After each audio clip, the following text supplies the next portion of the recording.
Today, Representative Michelle Bachmann held two town halls in her congressional district on the subject of capping and trading greenhouse gas permits as a solution for runaway climate change. In Woodbury, Minnesota, Representative Bachmann and Speaker Chris Horner, a lawyer for the Competitive Enterprise Institute, a conservative think tank out of Washington, D.C., gave a prepared presentation and then took a selection of tightly moderated, pre-selected questions. Representative Bachmann took no direct questions from the press at either event. I thought that was a great question. The representative's main criticism of any possible cap-and-trade regime was directed at its cost for families.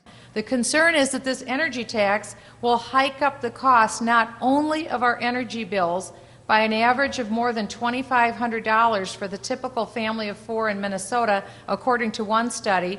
Representative Bachmann has used several figures from several different reports to indicate how much a cap-and-trade program would cost per family.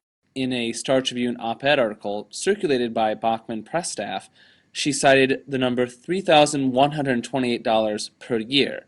That's from a study by the Massachusetts Institute of Technology. So MIT is trustworthy, right? That number's got to be close. No, in fact, it's wrong. In so many ways, it's hard to begin. Well, don't trust me, that's not actually my quote. That's a quote from John Riley, an energy, environmental, and agricultural economist at MIT, who's one of the co-authors of the report. That's exactly what he said. It's wrong in so many ways, it's hard to begin. That quote comes from an interview with the St. Petersburg Times PolitiFact site, where they rate the truth of political statements. Ratings go from true, to mostly true, to half-lied, to false, to, I kid you not, pants on fire. Seriously, this is the actual graphic the paper uses on the website. That's how bad this lie is. The House Republicans' pants should be on fire.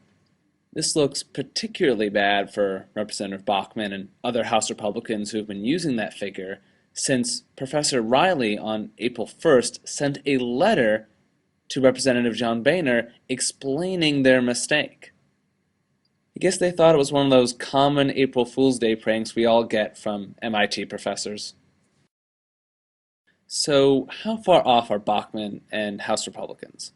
Well, it's almost impossible to know for certain what some complex future cost will be, given geographic differences and consumption patterns, but the author of the MIT report says if you take into consideration per the plan that the revenues collected by the government are returned back to families, and you factor in inflation and average out each year's payment out through 2050, the average family of four will pay on, again, average, $340. That's off by a factor of 10.